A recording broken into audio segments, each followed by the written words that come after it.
नमस्कार छात्रों, आज हम थर्मल पावर प्लांट्स चैप्टर में 2.7 टॉपिक और 2.71 topic combustion equipments and basic requirements के बारे में अध्ययन करेंगे। कंबशन इक्विपमेंट्स और स्टीम बॉयलर्स यानी दहन या प्रज्वलन के लिए जो उपकरण स्टीम बॉयलर्स में आवश्यक हों, उसके क्या जनरल एस्पेक्ट्स हैं। Combustion equipment is a component of the steam generator. Boiler का एक महत्वपूर्ण भाग हुआ। ऊष्मा का जो स्रोत है वो ईंधन के दहन से ही हमें हीट प्राप्त होती है, और ऐसी एक वर्किंग यूनिट होनी चाहिए और उपकरण होना चाहिए जो कि वायु और ईंधन का मिश्रण कराकर उन्हें प्रॉपर अनुपात में मिक्स करके दहन करवा सके। और बॉयलर स्टीम की डिमांड के अनुसार मिक्स इग्नाइट यानी उसको मिक्स कर सके, उसको दहन करवा सके और दूसरे जो कंबशन ड्यूटीज है उनको पूरा कर सके, जैसे distillation of volatiles from coal prior to ignition. मतलब दहन से पूर्व वोलेटाइल मटेरियल को कोयले से बाहर करना। फ्लूइड फ्यूल्स यानी जो द्रवीय अवस्था में हो या गैसीय अवस्था में हो, उन्हें हम बर्नर के द्वारा हैंडल करते हैं, जबकि सॉलिड लंप फ्यूल्स यानी मोटे ढेले के रूप में है तो उन्हें हम स्टोकर्स के द्वारा जलाते हैं। तो कहने का अर्थ है, स्टीम बॉयलर के अंदर कोयले के दहन के लिए जो कंबशन इक्विपमेंट हैं, तो कोयला अगर ढेले के रूप में जलाया जाता है तो हम स्टोकर्स काम में लेंगे, और अन्यथा बर्नर्स के द्वारा कोयला का चूर्ण हो या गैस हो या कोई ऑयल हो तो उसको हम बर्नर के द्वारा दहन करते हैं। बॉयलर प्लांट्स में हैंड फायरिंग आजकल आउटडेटेड हो चुकी है, क्योंकि बहुत ज़्यादा क्षमता में हम शक्ति का उत्पादन करते हैं और बहुत बड़ी फर्नेसेज होती हैं जहाँ पे कि हाथ द्वारा ईंधन का दहन संभव नहीं हो पाता है। हालांकि कुछ छोटे इंडस्ट्रियल प्लांट्स हैं जहाँ पर कि अभी भी हाथ द्वारा फायरिंग की जाती है, यानी हस्तचालित फायरिंग होती है, जिसमें कि मैनुअली कोयला फर्नेस पे डाला जाएगा और दहन होने पर उसको हटाया जाएगा। ईंधन के रूप में मुख्य तौर पर बिटुमिनस कोल होता है, फ्यूल ऑयल होता है और नेचुरल गैसेज हैं, जो कि ये तीनों क्रम से इम्पोर्टेंस के ऑर्डर में रखी हुई हैं। कोयला मुख्य तौर पे ईंधन के रूप में काम में लेते हैं। दूसरा, कहीं पे जहाँ कोयला तेल अगर सस्ता है तो उसको काम में लेते हैं, और गैसेज उपलब्ध है तो उसे काम में लेते हैं। इन सभी के अंदर इनकी संरचना हाइड्रोकार्बन से बनी होती है, और कोयले के अंदर कार्बन काफ़ी मात्रा में होता है और कुछ मात्रा में सल्फर होता है।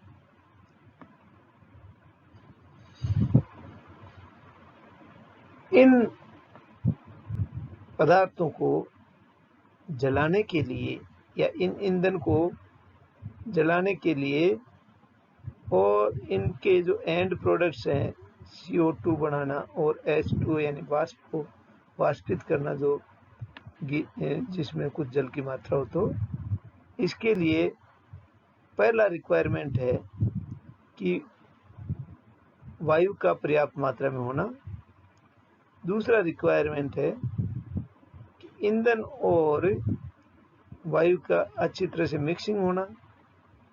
तीसरा रिक्वायरमेंट है कि मिक्सिंग होने और सब पर्याप्त अनुपात होने के साथ साथ में इसमें ईंधन और वायु के बीच में रिलेटिव मोशन हो या विक्षुब्धता हो, टर्बुलेंस हो, जब भी ईंधन का दहन हो पाता है।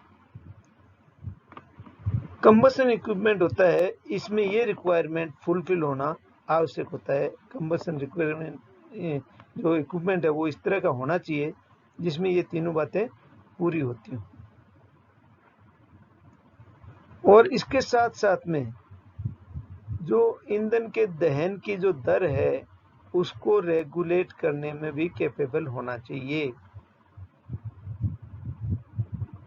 बॉयलर्स जो कि सामान्य तौर पे वेरिएबल अगर लोड पे ऑपरेट होते हैं, जहाँ पे कि लोड का वेरिएशन ज़्यादा है, तो वहाँ पे हमें क्लोज रेगुलेशन ईंधन दहन की दर का करना आवश्यक होता है। कोल फायरिंग इक्विपमेंट में जो कोयले के जलने से राख पैदा होती है, कोयले के जलने के बाद में जो राख बचती है उसको इकट्ठा करने और डिस्चार्ज करने का भी प्रोविजन होना चाहिए। तो ये जो दहन उपकरण है उसके कुछ एस्पेक्ट्स हैं। क्या बेसिक रिक्वायरमेंट्स है कंबशन इक्विपमेंट की, अपन दोबारा समराइज करते हैं।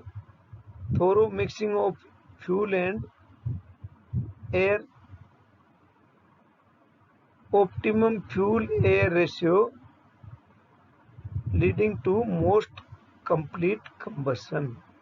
एयर और फ्यूल का प्रॉपर मिक्सिंग हो और फ्यूल एयर रेशियो प्रॉपर हो। फुल लोड रेंज के लिए फ्यूल एयर रेशियो प्रॉपर रहे। Ready and accurate response of rate of fuel feed to load demand. Boiler steam pressure के साथ में जो लोड डिमांड्स होती है तो उसके हिसाब से हमें फ्यूल फीड की जो दर है उसका एक्यूरेट और रेडी रेस्पॉन्स मिलना चाहिए। Continuous and reliable ignition of fuel, ईंधन का सतत और विश्वसनीय दहन होना चाहिए।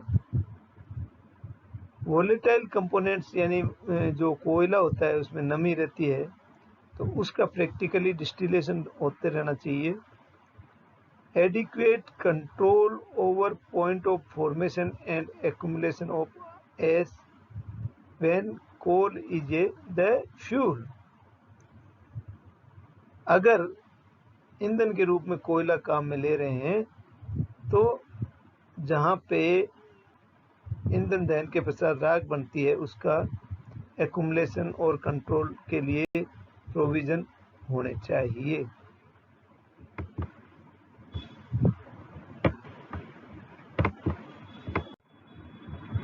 हिंदी में बताया गया है कि दहन उपकरणों के अंतर्गत वे सभी उपकरण आते हैं जिनके द्वारा भट्टियों में ईंधन भरण, ज्वलन और वायु प्रवाह का नियंत्रण किया जाता है। फ्यूल फीड और उसका कंबशन और एयर ड्राफ्ट का नियंत्रण किया जाता है।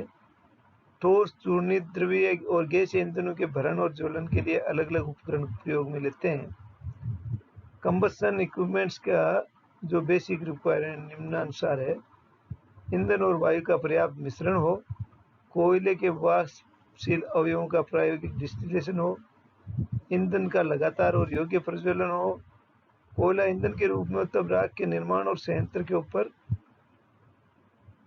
बिंदु पर उचित नियंत्रण हो, अधिक फुल लोड की परास बनाने के लिए अधिकतम ईंधन वायु अनुपात में संभव हो, भार की मांग से ईंधन भरण की दर का यथार्थ और सरलता से अनुभव। अब आता है gaseous fuels for the boiler. Natural gas is used as a boiler fuel in gas well regions where fuel is relatively cheap and coal source comparatively distant. जहाँ पे कोयला ज़्यादा दूरी पर हो और जहाँ पे कि नेचुरल गैस इजीली अवेलेबल हो, वहाँ पे बॉयलर फ्यूल के रूप में नेचुरल गैस काम में लेते हैं। Transportation of natural gas over land to supply city with domestic and industrial heat has made the gas in the well more valuable and gas-fired steam generator more justified in comparison with the coal or fuel cost alone। कहने का मतलब कि cities के लिए gas transportation होना, जहाँ पे कि डोमेस्टिक और इंडस्ट्रियल हीट के लिए काम में लेते हैं, वहाँ के लिए गैस ज़्यादा वैल्यूएबल है और गैस फायर्ड स्टीम जनरेटर को जस्टिफाई करना डिफिकल्ट होता है in comparison with the coal या फ्यूल कोस्ट लोन के रूप में अगर बात करें तो, क्योंकि कोयला आसानी से उपलब्ध है और गैस की दूसरी जगह मांग बहुत ज़्यादा है। Cleanliness and convenience in use are other criteria of selection, but more decisive in small plants in central power stations। Gas fuel जो होता है बॉयलर्स में, तो वो ज़्यादा क्लीन होता है और सुविधाजनक होता है, लेकिन ये छोटे थर्मल पावर प्लांट्स के लिए ही उपयुक्त होता है। Transportation cost add less to the delivery price of oil than gas. इसलिए क्योंकि गैस का ट्रांसपोर्टेशन भी महंगा होता है और जो ऑयल है उसकी डिलीवरी प्राइस कम होती है। ऑयल को हम टैंक्स पर रिजनेबल कॉस्ट में स्टोर किया जा सकता है, जबकि हम गैस को टैंक्स में स्टोर नहीं कर सकते। अतः फ्यूल ऑयल इज, हालांकि फ्यूल ऑयल जो है थोड़ा कॉस्टली होता है, लेकिन जो स्टीम जनरेटेड होती है और पर केजी जो स्टीम जनरेट होती है उसके मुकाबले फ्यूल ऑयल ज़्यादा महंगा है। इसके बावजूद कुछ ऑपरेटर्स स्टोकर्स की बजाय फ्यूल ऑयल बर्नर्स ऑप्ट करते हैं, क्योंकि ये सिंपल है और आसानी से क्लीन सफाई रहती है, स्टोर करना आसान होता है और ट्रांसपोर्टेशन फ्यूल स्टोरेज से बर्नर तक ट्रांसपोर्टेशन आसान होता है। इस कारण से कुछ ऑपरेटर इस ट्रांसपोर्टेशन की सुविधा के कारण फ्यूल ऑयल को कोयले के मुकाबले प्राथमिकता देते हैं। तो इससे हमें ये निष्कर्ष निकलता है कि कोयला हमारी प्राथमिकता होती है और अगर कोयला उपलब्ध नहीं है तो हमें फ्यूल ऑयल अगर अवेलेबल है तो उसे काम में लेना चाहिए, और गैस को वहीं काम में लेते हैं सिर्फ जहाँ पर कि गैस के कुएं हों और उसकी ट्रांसपोर्टेशन कॉस्ट नील हो या बहुत कम हो और ईंधन सस्ता हो, वहीं हम गैस को काम में लेते हैं। कंबशन इक्विपमेंट के आधार पे बॉयलर्स को हम हैंड फायर्ड इस तरह से क्लासिफाई कर सकते हैं। सॉलिड फ्यूल फायर्ड, जिसमें हैंड फायर्ड आता है, स्टोकर फायर्ड है, ओवर स्टोकर फायर्ड में over feed stoker, under feed stoker. Pulverise fuel fired होता है जिसमें यूनिट सिस्टम, सेंट्रल सिस्टम या इन दोनों का कॉम्बिनेशन होता है। लिक्विड फ्यूल फायर्ड के अंदर इंजेक्शन सिस्टम, इवेपोरेशन सिस्टम या इन दोनों का कॉम्बिनेशन होता है। और गैसियस फ्यूल फायर्ड में एटमॉस्फेरिक प्रेशर सिस्टम या हाई प्रेशर सिस्टम होता है। सॉलिड फ्यूल्स के लिए कौन से कंबशन इक्विपमेंट हमें काम में लेने चाहिए, उनका क्या सिलेक्शन कंसिडरेशन है वो हम इसमें जानते हैं कि इनिशियल कॉस्ट ऑफ इक्विपमेंट क्या है, कंबशन सफिशिएंट है और हाई फ्लेम टेम्परेचर को विथस्टैंड करने योग्य है या नहीं है, जाली का जिसके ऊपर की कोयला जलता है उसका क्षेत्र कितना है, इसकी संचालन लागत कितनी आती है और धुआं कम से कम निकलता हो, संचालन में फ्लेक्सिबिलिटी हो, एयर का फ्यूल के साथ में मिक्सिंग प्रॉपर हो जिससे कि एफिशिएंट कंबशन हो। कोल फायरिंग के जैसे अपन ने अभी मेथड पीछे भी पढ़े, hand firing, stoker firing, pulverise fuel firing, fuel oil firing और गैस फायरिंग। हैंड फायरिंग में हम निम्न उपकरणों को काम में लेते हैं, बेलचा, स्लाइस बार, होल, रैक आदि की सहायता से ईंधन भरा जाता है। यहाँ देखिए बेलचा दिखाया गया है, नीचे स्लाइस छड़ दिखाई गई है जो कि क्लिंकर को तोड़ने के लिए काम में आती है। बेलचा ईंधन को जाली पर डालने के लिए काम में आता है और राख गर्त से राख निकालने के काम आता है। कुदाली से हम राख गर्त में से राख को खींचते हैं और जाली साफ करते हैं। पांचा होता है, इसके द्वारा ईंधन को जाली पर समान रूप से फैलाया जाता है जिससे कि वांछित दहन प्राप्त होता है। जब नया कोयला आग पर डाला जाता है तो उसके वाष्प पदार्थ निकलते हैं और पर्याप्त वायु और उपयुक्त ताप होने पर जलते हैं, अन्य धुएं के रूप में भट्टी से बाहर निकल जाते हैं। तो ये हमने